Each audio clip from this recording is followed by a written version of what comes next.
Back in 2017, the way I looked at the world changed forever. This was due to an experience myself and my wife had and encountered whilst out on a hiking trip. We're from the UK, and over in our part of the globe, we're not short of wonderful and stunning pockets of woodlands to explore. We like to mix it up each year, having a summer getaway abroad, but also having a more local getaway, exploring different areas of the UK. So whilst on one of our annual hiking trips, we had travelled the long distance up north to Northumberland, having our getaway planned for 5 nights. It was on our second day when we were heading on our hiking trip. The vast scenery of nature that lies in that part of the country is nothing more than majestic. It is an amazing sight to see, and for people who love nature, it surely is mesmerizing. Halfway through our exploration, and as we filtered through the champers of forest that surrounded us, we were deep within nature, the everyday world feeling so far away. It's easy to see how people can become lost inside the endless forest we found ourselves in. We had been exploring for a good few hours by then, and had travelled pretty deep while straying from the usual paths hikers would take, as we wanted to create our own route, explore maybe some uncharted territory that others hadn't. As we talked between each other, it was then in the distance we heard something. The sound had travelled from not too far ahead of us, as it broke through the silence of the forest that we were in. It sounded like a woman. We stopped in our tracks as we listened, and there it was again, the sound of a woman calling from up ahead. We couldn't really make out what was being said, but curious to know what the calls were, or what was going on, we headed in the direction of the calls. Breaking through a clearing in the distance as I scanned the area, it was then my eyes fell upon something sticking out of the ground. It was a well. Looking around, we couldn't see anybody. Only this well, in the middle of a forest? We were sure the sound had come from this way. The intrigue of the well was soon replaced by confusion, as the sound of a woman again broke out. It was coming from right in front of us. As we approached the well, it was undoubtedly the sound of someone calling out. What was being said, we still couldn't quite hear. As I approached the well, then I heard it again. This time as clear as day. Help me! It was a woman's voice calling out for help, and it was coming from inside the well. Not quite believing what I was hearing, I gripped the edge of the well as I leant over, peering down. I called out, "Hello!" But there was no reply. Turning to see the concerned look on my wife's face, I ushered her over, asking for the flashlight. As she reached in her bag to get it, we heard it again. "Help me!" echoed up from the bottom of the well. Grabbing the flashlight, I aimed it down the well, looking to see who was down there. As I called out, "Hello! Don't worry, help is here, are you okay?" There was no reply. And as I tried my hardest to see who was down there, I couldn't see anything. Not even the outline of a person. But the unmistakable call for help again echoed up the well. With a surge of adrenaline, I told the person to hang tight as I pulled out the climbing rope from my bag, tying it to the sturdy frame of a nearby tree. My wife calling down the well as she tried to see. I threw the rope down and making sure I had enough left to reach the bottom, which it did. I called down, telling the person to grab a hold of the rope and hoist themselves up. If they couldn't then to tie the rope around themselves and we would pull them up. But again, there was no reply. Calling out, I waited for a response, but nothing. I began to pull the rope, but no one had grabbed a hold of it. I looked at my wife, confused, and concerned someone was too injured to move down there. And there it was again, the call for help. There was only one thing left I could think to do, and that was to lower myself down the well. My wife, on the other hand, didn't want me to, as she was slightly concerned by the whole ordeal, and the lack of response by whoever it was down there. She thought it best to get help and call for help. But if someone was in need of help, we had to provide that help, who knows how injured they were. As my wife conceded I was right, I readied myself, and began my descent into the well, flashlight readied as I dropped deeper and deeper, before finally reaching the bottom. My feet touched the soggy soil beneath me as I peered around the well. But there was no one. As my light travelled around, it was then I could see at the bottom there was a narrow pathway. I shined my light in, calling out, "Hello, where are you?" Before my voice box cut out, with shock consuming me, as my flashlight lay upon something I never expected. To my horror, what lay in front of me was a decomposed, dead body. Literally nearly the bare bones of a human body. I had no words as I heard my wife call to me, asking if everything was okay. I didn't know what to say. I couldn't even think straight. And as I stood there, frozen in shock, it was then my heart nearly burst through my chest as the blood-curdling scream of my wife echoed from above me. Instantly breaking me from my trance, I looked up shouting, "What is it? Was she okay?" She screamed someone was behind her. I can tell you now, I've never climbed as fast as I did that day. When I reached the top and was out, I saw the look and pale complexion of my shaking, scared wife. Grabbing her and asking her who was here and where they were. What she told me next sent chills down my spine, and I'll never forget. Crying, she said when I was down the well, she felt someone behind her as someone whispered the same words in her ear we had heard in the well. "Help me." Surprised, she had turned, but there was no one behind her, until she turned back round and saw it. The figure of a woman standing on the other side of the well in the distance. That's when she had screamed. Looking back, the woman had gone.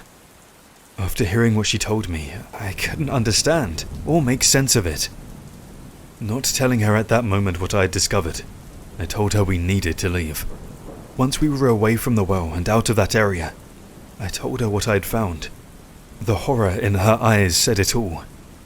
That day, I don't know what happened, but I do know we encountered something paranormal. Whoever it was down that well, I fully believe their spirit still lingered in those woods. We contacted the authorities to tell them of our discovery. After that day, myself and my wife looked differently at a lot of things, and what we believed in. Seeing is believing, and that haunting experience will stick with me forever.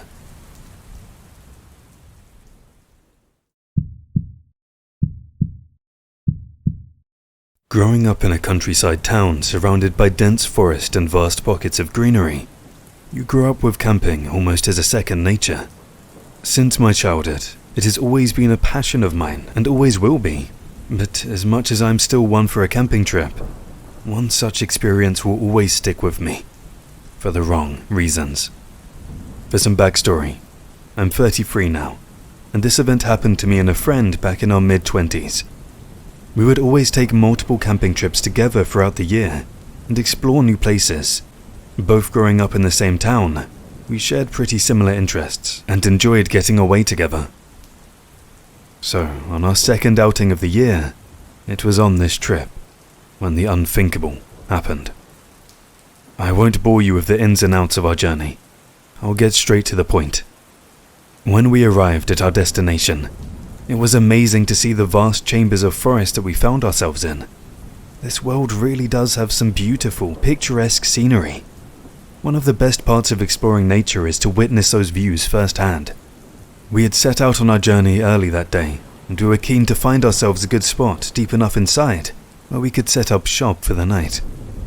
Having finally settled on a spot and pitched our tent setting our campsite up, we were ready to have a drink and some food, and regain some energy after a long day. So that's what we did.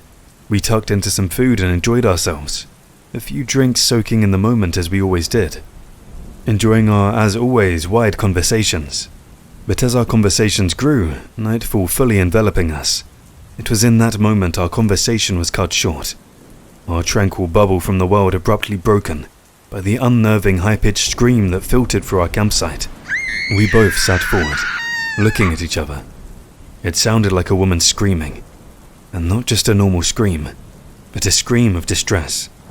As we both sat there looking at each other, it was what happened next that caused our blood to run cold. The sound of the screams cut short, ceasing to exist, as the sound of a bang echoed in the distance, before everything fell silent. As we sat there, staring at each other for what seemed like an eternity, without saying a word to each other, we knew we were both thinking the same thing. Had what we just heard really been what we thought it had been? Snapping back to reality, my friend stood up as he gave me that look. I knew what he was about to say, and as much as I didn't want to, I knew we had to. He said we had to go and check it out, that someone might be in need of help. I tried to reason with him, telling him as much as we assumed we knew what it was, we couldn't be so sure of what we had just heard, and also the fact that we were in the middle of a forest. If we needed help ourselves, we were far from it. But ultimately, after our brief debate and my argument unsuccessful, there was only one thing left to do: investigate what we just heard. Knowing the direction the sounds had traveled from, and knowing it was not that far away from our campsite, we began heading in the direction. As we moved through the dark pockets of woodland that surrounded us, I won't lie, we were both on edge. It's not often you're in the middle of a forest watching the world go by when you hear the chilling sound of a woman's scream. The darkness made it hard for us to see where we were going. We had our flashlight, but out of fear of not wanting to bring attention to ourselves or give away our location, we didn't use it all too much, having it with us only if we needed it. As we strayed further from our campsite, it wasn't long before we stumbled across a light flickering in the distance. I pulled on my friend's arm, stopping him in his tracks as I pointed out to him. As we both crouched down, we could see it was clearly a flashlight waving around as it cut through the darkness of the night. There was clearly someone up ahead, slowly approaching to get closer and take a better look. It was then we could hear the sound of two voices in the distance, one male and another a female, as they conversed back and forth. I couldn't make out what they were saying, but they were deep in conversation about something. I looked at my friend as we slowly edged forward, nearing where the voices were coming from. I could feel my heart beating faster as my nerves amplified. Sneaking around in the middle of the forest to investigate an eerie sound was not something we were accustomed to. My friend was a few steps ahead of me when he suddenly put his hand out, motioning me to stop. I soon came to a halt as I saw what he was looking at. Both crouching low as we looked down in front of us. We had finally stumbled across what we had been looking for. But that curious and investigative feeling we originally had was soon replaced with the unnerving feeling of fear. What we saw in front of us was the sight of a man, shovel in hand, digging a ditch as a woman bared her flashlight down on him. It was at that moment I heard the sound of my friend's intake of air, as he looked on, shocked at what his eyes fell upon. Pointing it out to me, my eyes wandered, scanning the area until I, too, got a nauseating feeling as I gasped. There was a third figure, slightly out of view, but this person was what looked to be a female. Not moving, but lying motionless on the floor. I couldn't believe what I was seeing, and nor did I care to stay there any longer. I knew what this was, and I knew we had to get out of there right at that moment. Not realizing my actions in my erratic state, I nudged my friend, ushering us to leave.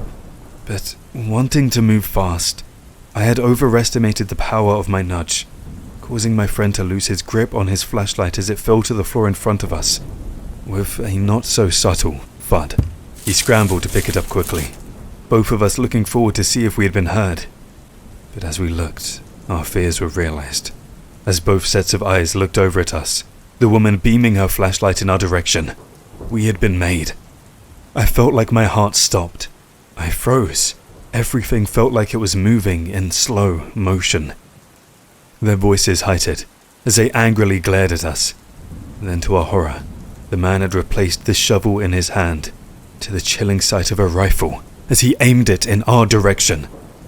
The loud bang shattered through the night as a bullet clipped the bark of a tree mere centimeters from us. Without wasting another second, we scrambled to our feet, bolting it away back the way we had came as fast as we could. Struggling to see where we were going, we didn't care. We ran as far as we could, bypassing our campsite with only one thing on our mind: getting back to the car. But the sound of voices in the distance behind us was the horrifying realization we were being chased. Everything happened so fast. We didn't look back and we ran until we were sure we had reached safety and that those people were no longer chasing us. By the time we reached the car, I felt physically sick. My legs were shaking. I could hardly stand from the amount of running we had done. But there was no chance we were hanging around, and with that, we were in the car and out of there, leaving behind our campsite. Luckily for us, we had our phones and wallets on us, so there was no way of tracing us down. The first thing we did was report what we'd heard and seen to the police. I must stress, we didn't witness anything, but what we heard and what we saw was enough to know what had taken place in that forest. Upon investigation over the following days, nothing was found by the police, only the disruption of soil around the area we had seen those people, but nothing else. It seems that whoever it was out there had a change of plans after we had disturbed them. With not enough to go by, and the fact that we couldn't really describe the suspects we had seen, with it being too dark to see them fully, the investigation soon ran cold. I will always think of that night, and the sound of that haunting scream we had heard. Wishing we could have discovered more, or helped uncover who was in the forest that night. But being in the middle of nowhere, in the vast acres of forest away from society, anything can truly happen without being seen or witnessed.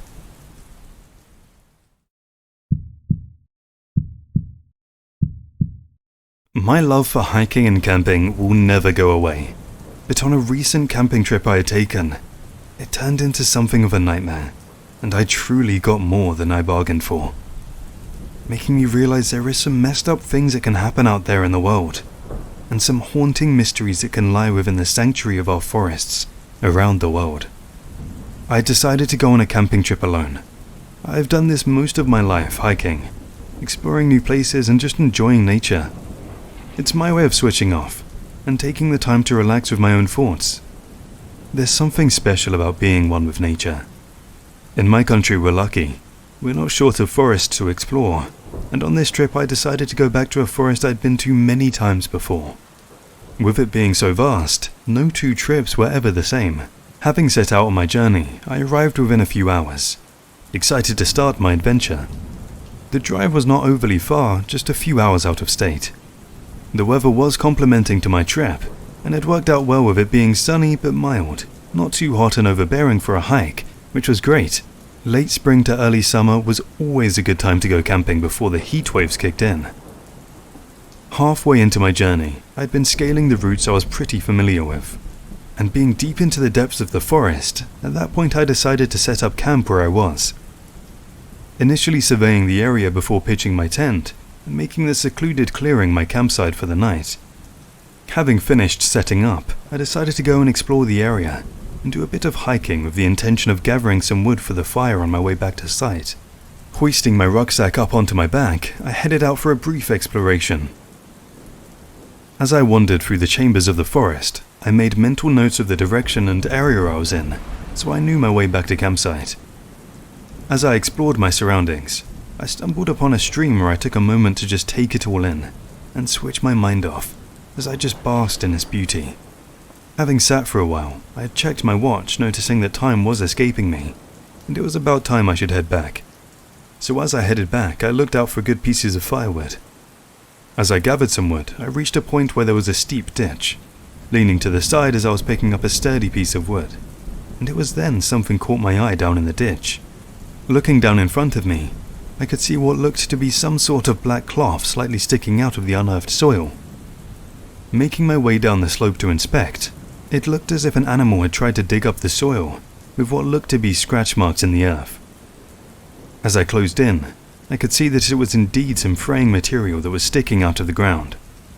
I began to dig up the soil around it with my hands, as I unearthed the nylon material. I started to tug at it, as the mysterious object started to become loose. Again, going back to the soil and removing a bit more around it, I managed to get the wriggle room I needed, as the object finally began to come out. And as I pulled at the handle I had dug up, I could see that it was a duffel bag. As I pulled away, yanking at the bag, it finally came out of the ground, and in all fairness, it was quite big, like 40 by 30 inches. My first thought was, what was in this bag, and why was it buried in the middle of a forest? With thoughts running through my mind, like could it be money or drugs or something else like that? Curiosity filled me. I placed the bag down as I knelt down beside it, when I noticed the zippers had a lock on it. It looked like a basic lock that could be broken off. As I rummaged through my bag, I pulled out my trusted multi-tooled knife, and flipped it as it turned into pliers. As I squeezed away trying to break the lock, and it didn't take long as I'd soon snapped the lock off. Curious to see what was inside, I wasted no more time unzipping the bag, but as I did, I wasn't ready for what I saw. What lay in the bag was the sight of a chopped up torso. Falling back in shock, I kicked the bag away. The smell that had released itself from the bag and had settled in my nostrils instantly made me heave as I covered my nose and mouth, trying to evade the smell as my eyes watered. My heart was racing as I stood up, looking at the decaying contents in the bag. Had I really just discovered a dead body? I asked myself in shock, not quite believing what I had found. I didn't know what to do. I was in the middle of the forest alone, and had found what was most probably the remains of a hideous crime.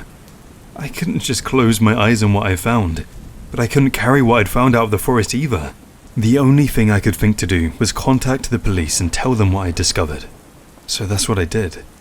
What happened next was an investigation into everything revolving around the bag and its horrific content. I was heavily interrogated, with being the one who found the bag. So much so, I kind of wished I'd never reported it, or even found it for my own sanity. Discovering something like that is crazy, and it messes with your head, to be honest, and leaves you with so many questions. You can't prepare yourself for finding something like that, but thankfully I was cleared of all suspicion. Today, I still don't think the case has been solved, and I don't know if it ever will be. It's scary to think what dark things happen out there, in the remoteness of a forest.